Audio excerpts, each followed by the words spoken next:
नमस्कार दोस्तों, कंक्यूरन इंस्टीट्यूट में आपका स्वागत है। हिंदी की पिछली कक्षा में हमने जाना अलंकार के बारे में।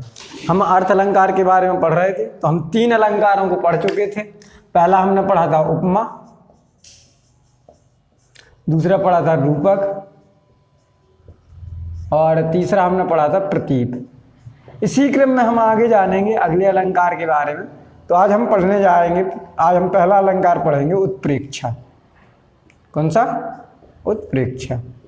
ठीक है, शुरू करते हैं इसको। आज की क्लास शुरू करते हैं। तो आज का पहला अलंकार हमारा क्या है? उत्प्रेक्षा।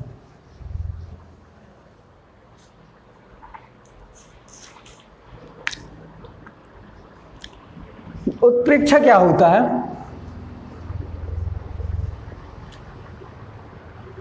जब उपमेय में, किसमें? उपमेय में उपमान की संभावना व्यक्त की जाए।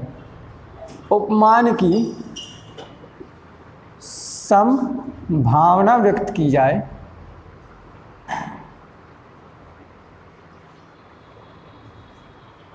तो कौन सा अलंकार होता है? यहाँ पर उत्प्रेक्षा होता है। सिंपल समझिए कि जब उपमेय को देखकर ऐसा लगे कि उपमान है तो क्या है? आपका उत्प्रेक्षा है। इसमें कौन से? मनहु, मानो, निश्चय, ज्यों, जानो आदि वाचक शब्द आते हैं। ठीक है, मनहु, मानो, मन, मेरे जान। ठीक है, इस प्रकार से कई शब्द आते हैं। जैसे हम एग्जाम्पल की बात करें तो बिल्कुल समझ में आ जाएगा, क्लियर। सोहत ओढ़े पीत पट श्याम सलोने गात। सोहत ओढ़े पीत पट श्याम सलोने गात।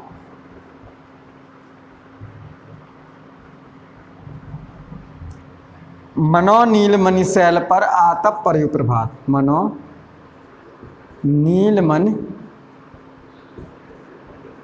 शैल पर आतप पर्यो प्रभात।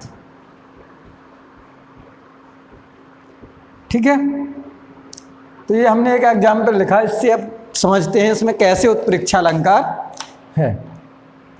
कैसे है? तो सोहत ओढ़े भज, जब भगवान श्री कृष्ण क्या पीला वस्त्र ओढ़ते हैं। क्या है? पीला वस्त्र ओढ़ते हैं तो कैसा लगता है? जैसे नीले पर्वत पर, नीलगिरी पर्वत पर क्या हो? सूर्य उगाया हो। कैसा लगता है? जब भगवान श्री कृष्ण पीला वस्त्र ओढ़ते हैं तो ऐसा लगता है कि जैसे नीले पर्वत पर क्या उगाया हो? नीलगिरी पर्वत पर सूर्य हो। यानी कि किसकी? भगवान श्री कृष्ण में किसकी संभावना व्यक्त की जा रही है? सूर्य की संभावना, सुबह की संभावना व्यक्त की जा रही है। ठीक है, समझ में आ गया होगा। और हम बात करें, धाये धाम काम सब त्यागी मनहु रंक निधि लूटन लागी। जब भगवान राम जनकपुरी में पहुंचे तो वहाँ के जो नर नारियां थे, जो निवासी थे, इस प्रकार से उनको देखने के लिए भागे, अपने काम छोड़कर अपने घर से इस प्रकार निकले जैसे कि क्या होता है? गरीब लोग, रंक लोग क्या करते हैं? निधि माने धन लूटने के लिए जा रहे हैं। रंक लोगों को धन मिल रहा हो, किसी गरीब को धन मिल रहा हो तो सब छोड़ के चला जाएगा।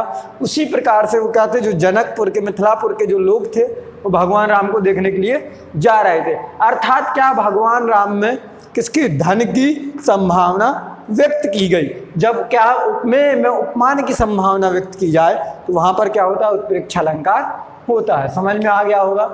अगले अलंकार की बात करते हैं हम। अगला है आपका व्यतिरेक अलंकार। इसको मैं अरेंज कर दे रहा हूं।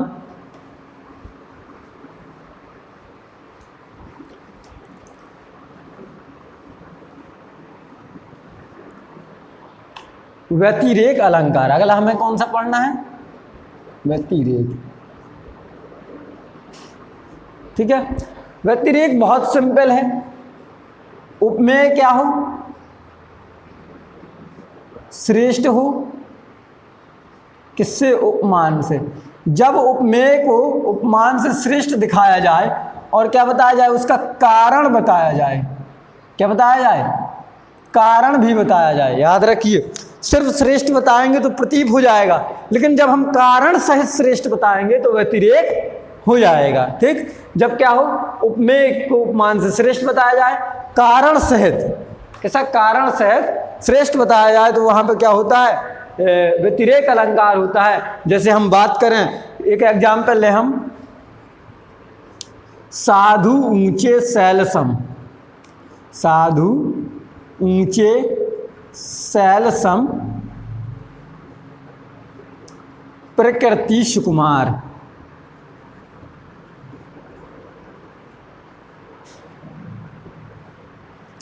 ठीक है, कह रहा है कि जो साधु हैं वो पर्वतों के समान ऊंचे हैं और इनकी प्रकृति माने इनका स्वभाव भी कैसा है, सुकुमार है। माने एक चीज में तो यहाँ समानता है, ऊंचाई इनकी समानता, परंतु यहाँ क्या बता दी, श्रेष्ठता बता दी कि जो क्या है, शैल होते हैं, जो पहाड़ होते हैं, ये ऊंचे तो होते हैं लेकिन इनका स्वभाव क्या होता है, कठोर होता है। जबकि जो साधु होते हैं, साधुओं का स्वभाव कैसा होता है, सुकुमार होता है। कैसा होता है, सुकुमार स्वभाव होता है। तो यहाँ पे क्या हो जाएगा, व्यतिरेक अलंकार हो जाएगा। जब क्या हो, उपमेय को क्या बताया जाए, श्रेष्ठ बताया जाए, किससे श्रेष्ठ बताया जाए, उपमान से श्रेष्ठ बताया जाए और कारण सहित श्रेष्ठ बताया जाए तो वहाँ पे क्या हो जाएगा, व्यतिरेक अलंकार हो जाएगा। अगले अलंकार की बात करते हैं। ये आपका कौन सा था, क्रम हम डाल देते हैं। तो ये 5वां था। 6वां आपका है विभावना। 6वें अलंकार की हम बात करते हैं, विभावना। विभावना मतलब क्या है, जब कोई काम अपने आप हो, जब कोई काम अपने आप हो रहा हो, ठीक है, बिना कारण के, बिना किसी रीजन के कोई काम हो रहा हो तो वहां पर विभावना अलंकार कहते हैं। जैसे कि आपने बहुत फेमस गाना सुना होगा, चलते चलते यूं ही रुक जाता हूं मैं। ठीक, माने चलते चलते यूं ही रुक गया बिना किसी कारण के, मतलब यहाँ पे क्या हो गया, विभावना अलंकार हो गया। जैसे हम एग्जाम्पल देखें, बिन पद चले, बिन पद चले सुने बिन काना, सुने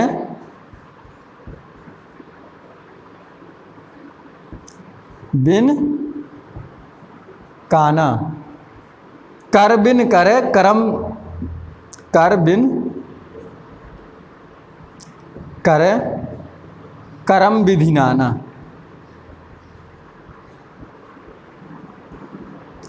ठीक है, मैंने एक एग्जाम्पल ले लिया, बिन पद चले सुने बिन काना, कर विधि करे करम विधि नाना।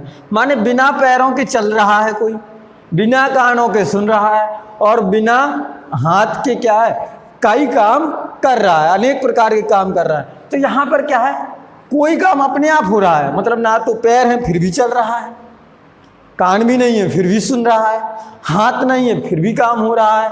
मतलब क्या है, यहाँ पर क्या है, विभावना अलंकार है। क्या है, विभावना अलंकार है। समझ में आ गया होगा आपको। व्यतिरेक क्या है, जब क्या है, उपमेय की तुलना उपमान से दर्शाई जाए, उसको श्रेष्ठ बताया जाए, कारण से श्रेष्ठ बताया जाए तो वहाँ पे व्यतिरेक होगा। विभावना कब होगा, जब क्या हो, जब कोई काम अपने आप हो। अब कोई एक अगला अलंकार देखते हैं, अगला है अतिशयोक्ति।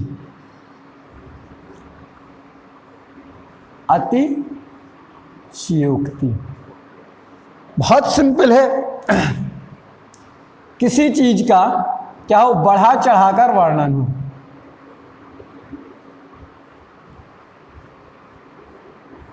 जब किसी चीज का बढ़ा चढ़ाकर वर्णन होगा तो वहां पर क्या हो जाएगा, अतिशयोक्ति हो जाएगा। क्या हो जाएगा, अतिशयोक्ति हो जाएगा। अब अतिशयोक्ति में एक अलंकार और है, होता अन्युक्ति या अत्युक्ति।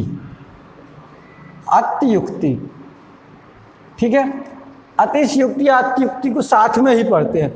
बढ़ा चढ़ा के वर्णन इसमें भी होता है, याद रखिए, इसमें भी बढ़ा चढ़ा के वर्णन होगा, अत्युक्ति में भी, और अतिशयोक्ति में भी बढ़ा चढ़ा के वर्णन होगा।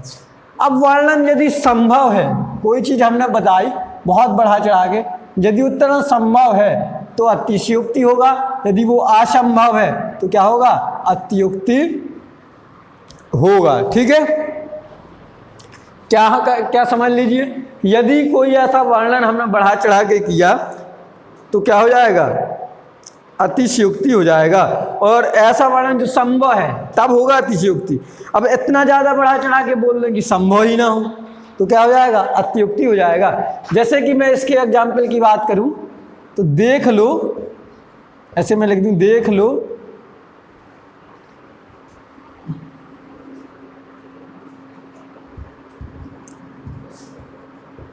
साकेत नगरी है यही,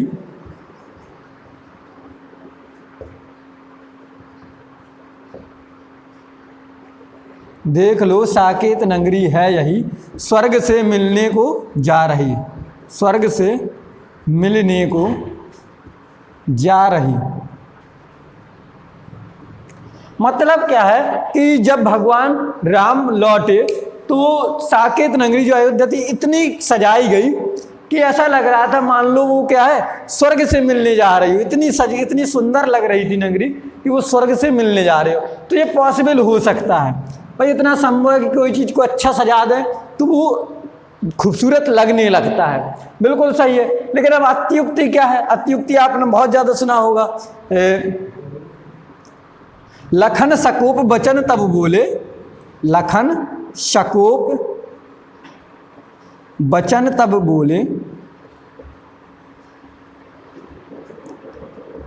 डगमगाए मही दिग्गज डोले, डग मगाए मही दिग्गज डोले। अब कह रहा है कि जब जो जनक थे, जनक ने कह दिया कि भाई क्या कि इस सभा में कोई ऐसा वीर नहीं है जो कि धनुष की प्रत्यंचा को चढ़ा दे। लक्ष्मण जी को गुस्सा आ गया तो उन्होंने क्या किया, क्रोध में लखन शकोप बचन तब बोले, तब वो क्रोध में बोले और इतने क्रोध में बोले कि उनके क्रोध से क्या हो गई, पृथ्वी हिलने लगी। तो एक बात समझिए, क्या किसी के बोलने से पृथ्वी हिल जाएगी? इतना संभव नहीं है। मतलब क्या ये असंभव सी बात कह दी है, बढ़ा चढ़ा के वर्णन है। जैसे आपने और सुना होगा, बाल धी विशाल विकराल ज्वाल जाल मानो लंक लीलवे को काल रसना पसारी है। भाई क्या है कि यहाँ पे देखो मानो आया तो बिल्कुल ये उत्प्रेक्षा होगा, लेकिन इतना ज़्यादा बढ़ा चढ़ा के वर्णन कर दिया हनुमान जी का कि यहाँ पर क्या होगा, अत्युक्ति भी हो जाएगा। एक और आपने बहुत ज़्यादा लाइन सुनी होगी कि हनुमान की पूंछ में लगन न पाई आग, लंका सारी जल गई गए निशाचर भाग। तो यहाँ पर भी क्या अत्युक्ति है, बिल्कुल सिंपल है पहचानना। बढ़ा चढ़ा के वर्णन हो और संभव हो तो अतिशयोक्ति, संभव ना हो तो अत्युक्ति। ठीक है, समझ में आ गया होगा। मैं इसको इरेज कर रहा हूं, फिर आगे हम बात करेंगे अगले अलंकारों की।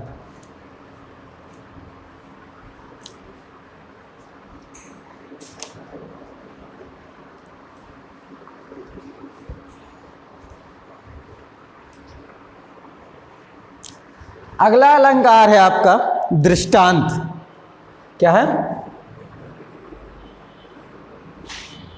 दृष्टांत अलंकार। दृष्टांत अलंकार में क्या होता है, एक बात को समझाने के लिए दूसरी एक बात को स्पष्ट करने के लिए, स्पष्ट करने के लिए दूसरी बात का सहारा लिया जाए, बात का सहारा लिया जाए, या ऐसे कहें कि दृष्टांत दिया जाए, किसी चीज का कहानी सी बता दी जाए तो वो क्या होता है, दृष्टांत अलंकार होता है। वहाँ पे एक बात को स्पष्ट करने के लिए जब हम दूसरी बात का सहारा लें, जैसे कि मुझे समझाना है कोई चीज़, मैं ये दृष्टांत अलंकार समझाता हूँ तो मैं एग्जाम्पल ले लेता हूँ, परिभाषा समझाने के लिए मैंने उदाहरण ले लिया, ये क्या हो गया, दृष्टांत हो गया। जैसे 60 सुधराही, एक एग्जाम्पल लेते हैं हम, 60 सुधराही सतसंगति पाई, पाई 60 सुधराही सतसंगति पाई, पारस परस कुधातु सुहाई, पारस परस कुधातु सुहाई। मैंने एक एग्जाम्पल ले लिया, बहुत ही ज़्यादा सुना होगा आपने। कह रहे हैं 60 माने जो दुष्ट लोग होते हैं वो भी सत्संगति पाकर क्या होते हैं, सुधर जाते हैं। जो दुष्ट लोग होते हैं, अधर्मी लोग होते हैं, वो भी क्या है, साधु की संगति में आके, अच्छी संगति में आके सुधर जाते हैं। किस प्रकार से सुधर जाते हैं? उसी प्रकार से जिस प्रकार से पारस पत्थर का स्पर्श होते ही कुधातु भी क्या होती है, सोना बन जाती है। सत सुधरई सत्संगति पाई, माने जो बेकार लोग होते हैं, जो क्या दुर्गुणी लोग होते हैं, वो भी अच्छी संगति पाकर क्या होते हैं, अच्छे गुण ग्रहण कर लेते हैं। ठीक उसी प्रकार जिस प्रकार क्या होता है, पारस पत्थर का स्पर्श करने मात्र से क्या होती है, जो बुरी धातु होती है, जो लोहा है, वो क्या बन जाता है, सोना बन जाता है। ठीक, तो ये आपका क्या हो जाएगा, यहाँ पर दृष्टांत अलंकार हो जाएगा। ठीक,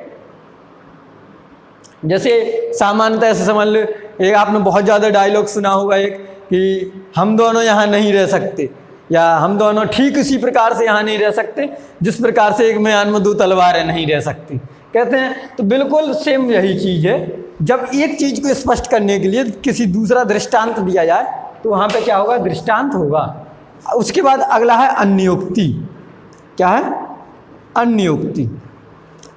देखो थोड़ा अंतर है इसमें। अन्योक्ति क्या है, याद रखिए, अन्योक्ति में क्या है, हमें एक बात को समझाने के लिए दूसरी बात का सहारा ले रहे थे। यहाँ हम बात का सहारा ले रहे हैं, यहाँ हम एक को कुछ कहने के लिए दूसरे शख्स का सहारा लें, दूसरे का नाम लें।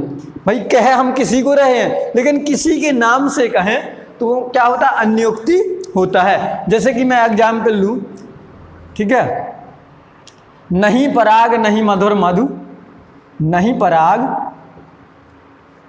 नहीं मधुर मधु, नहीं विकास अहकाल, नहीं विकास यही काल, अली कली सो ही बंध्यो आगे कौन हवाल। अली कली सो ही बंध्यो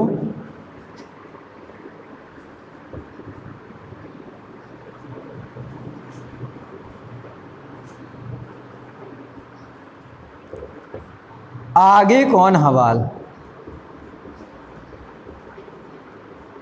ठीक है, काफ़ी ज़्यादा ये चर्चित उदाहरण है। ठीक, कह रहे हैं, बिहारी जी ने लिखा है। बिहारी किससे, राजा जयसिंह से कह रहे हैं।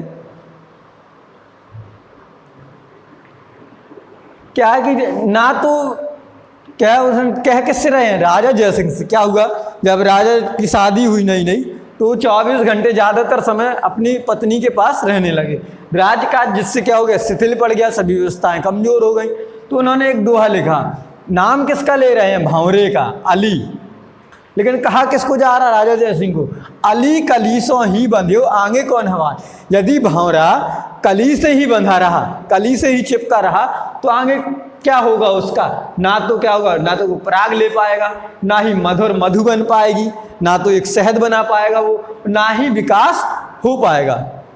भाई वही चीज़ कह रहा कि यदि जो भंवरा है वो कली से ही बंधा रहा, तो ना तो क्या हो पाएगा, विकास हो पाएगा, ना ही पराग ले पाएगा, ना ही शहद बन पाएगी। एक और एग्जाम्पल है, स्वार्थ सुकृत न श्रम वृथा, देख विहंग विचार, बाज पराए पान पर तू पख छिन्ना मार। बिहारी जी क्या कह रहे हैं कि ना तो तुम्हारा कोई स्वार्थ है, ना कोई अच्छा काम है, और तुम्हारा श्रम भी वृथा जा रहा है। इसलिए हे बाज, तुम इस चीज़ को समझो, विचार करो। तुम शिकारियों के बहकावे में आकर अपनी जात के ही पक्षियों को मत मारो। ये भी किसको कह रहे हैं, वो राजा जयसिंह को। राजा जयसिंह क्या करते थे, मुगलों का साथ दिया करते थे, और जो उनके देसी रियासतें थी उन्हीं को जीता करते थे। इसलिए उन्होंने क्या कहा, ये भी कहा। तो अन्योक्ति आपको बिल्कुल समझ में आ गया होगा। जब एक को कुछ कहने के लिए, एक चीज़ को इशारा करने के लिए हम दूसरे व्यक्ति का नाम लेके कोई बात कहें, तो वहाँ पे क्या होता है, अन्योक्ति होता है। आगे बढ़ते हैं, इसको एरेज किए दे रहे हैं। थोड़ा और बस एक दो अलंकार और हैं जो आ सकते हैं आपके एग्जाम में, उनको जान लेते हैं। बाकी मैंने पहले भी कहा था, अलंकार बहुत ढेर सारे हैं, 100+ अलंकार हैं, तो सबको पढ़ने की ज़रूरत है नहीं आपको। ठीक, अब हम बात करते हैं अगले अलंकार की, संदेह और भ्रांतिमान। दो अलंकारों की हम साथ में बात कर ले रहे हैं, संदेह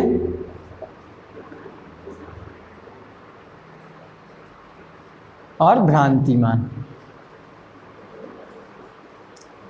संदेह क्या है? जब किसी चीज को देखकर आपको क्या बना रहे, भ्रम बना रहे, संदेह बना रहे, और क्या ना हो, कुछ निश्चय ना कर पाओ आपकी है क्या ये चीज, निश्चय ना कर पाए।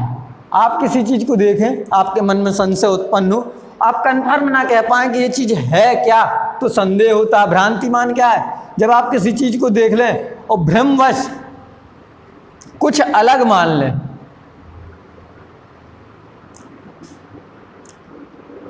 भ्रमवश कुछ क्या मान लें, अलग मान लें, इसमें तो आप निश्चय ही नहीं कर पा रहे हैं संदेह में कि है क्या, बल्कि आप इसमें क्या है, भ्रमवश अलग मान ले रहे हैं। जो वो चीज है वो नहीं मान रहे हैं आप, कुछ क्या उसको अलग मान लिया आपने। ठीक है, जैसे मैं संदेह की बात करूं तो आपने बहुत ज़्यादा सुना होगा, सारी विच नारी है कि नारी विच सारी है, सारी की ही नारी है कि नारी की ही सारी है। ठीक है, तो ये आपका क्या हो गया, संदेह हो गया। भ्रांतिमान क्या है? भ्रांतिमान जैसे नाक का मोती अधर कांति में बीज दाड़िम सा, समझ भ्रांति में देख उसको ही हुआ सुख मौन है, सोचता यह दूसरा सुख कौन है। भाई नायिका के नाक के मोती को देखकर तोते को क्या भ्रम हो गया कि ये कोई दूसरा तोता है जो क्या बीज अपने मुख में दबाए हुए बैठा हुआ है। ठीक है, तो यहाँ पे क्या हो गया, तोते को क्या हो गया, भ्रम हो गया। उसने जो नाक का जो मोती था उसको क्या मान लिया, बीज मान लिया, और जो नायिका थी, नायिका का जो चेहरा दिख रहा था उसको क्या लगा कि दूसरा तोता यहाँ पर बैठा हुआ है। ठीक है, तो आपको ये समझ में आ गया होगा संदेह और भ्रांतिमान। आज का लास्ट अलंकार है आपका अंतिम। वैसे अर्थ अलंकार में ये नहीं आता है, ये जो मैंने बताया था कि तीसरा भाग जो होता है अभय अलंकार या आधुनिक अलंकार, तो इसको आधुनिक अलंकार में रखा जाता है। ठीक है, वो है मानवीकरण। क्या है? मानवीकरण। ठीक है, मानवीकरण क्या होते हैं? जब हम अमानवीय चीज़ों को, अमानवीय चीज़ों को, जैसे कि पेड़ पौधे, ठीक है, छोटे छोटे जीव जंतु, नदी पहाड़ पर्वत प्रकृति, इन सब अमानवीय चीज़ों को क्या बना मान लें, मानवीय माने उनको, मानवीय मानकर उनका वर्णन करें तो क्या होता है, मानवीकरण होता है। सीधे सीधे ऐसे भी आप समझ सकते हैं कि हम निर्जीव को क्या मान लें, सजीव मान लें, या जो कि मानवीय जो चीज़ मानव कर सकता है वो चीज़ हम लगे कि हमें प्रकृति कर रहा है तो कर रही है, तो वहाँ पे मानवीकरण हो जाएगा। जिसे बहुत ज़्यादा आपने सुना होगा, अंबर पनघट में डुबो रही ऊषा घट नांगरी। अंबर पनघट में डुबो रही ऊषा घट नागरी। ठीक है, जो ऊषा है, ऊषा मतलब सुबह, सुबह को क्या मान लिया, स्त्री मान लिया। वो क्या कर रही है, अंबर रूपी पनघट में तारा रूपी, तारा गण रूपी घड़ा क्या कर रही है, डुबो रही है। तो यहाँ पर क्या है भाई, जो स्त्री है, अब सुबह तो कोई मानवीय चीज़ है नहीं कि वो कोई घड़ा लेके डुबोएगी, पानी भरेगी, ऐसा कुछ है नहीं। तो यहाँ हमने क्या किया, सुबह को क्या मान लिया, हमने स्त्री मान लिया, मानवीय मान लिया, इसलिए यहाँ पे क्या हो जाएगा, मानवीकरण अलंकार हो जाएगा। जैसे अब और हम बात कर लें, जगी वनस्पतियाँ अलसाई, जगी वनस्पतियाँ अलसाई, शीत जल से मुँह धोती, मुख धोती, जैसे मुख शीत जल से धोती, शीत जल से धोती। भाई क्या हो गए, वनस्पतियाँ अलसाई सी जाग गई और अपना मुँह क्या कर रही हैं, ठंडे जल से धो रही हैं। सुबह की ओस को देखकर ऐसा लग रहा है कि जैसे वनस्पतियाँ भी जागी हों, अलसाई हों और अपना मुँह ठंडे जल से धो रही हो। तो यहाँ पे हमने वनस्पतियों को क्या मान लिया, एक जीव जंतु मान लिया, कोई मतलब मानव मान लिया, जो कि जागने के बाद क्या कर रहा है, मुँह धो रहा है। तो यहाँ पे क्या हो जाएगा, मानवीकरण अलंकार हो जाएगा। तो ये हमारा अलंकार था। हमने विशेषता जो कि मुख्य रूप से पूछे जा सकते हैं आपके एग्जाम में, उन सभी अलंकारों का पे चर्चा की हमने। यदि कोई अलंकार छूट गया हो, अभी भी आपको लग रहा है इस पे क्वेश्चन बन सकता है, ये पढ़ना चाहिए, तो आप उसको कमेंट बॉक्स में लिखिए। हम उस अलंकार पर भी चर्चा करेंगे नेक्स्ट क्लास में। ठीक, उम्मीद करता हूँ आज का लेक्चर आपको पसंद आया होगा। ठीक है, मिलते हैं कल नए टॉपिक के साथ। तब तक के लिए नमस्कार।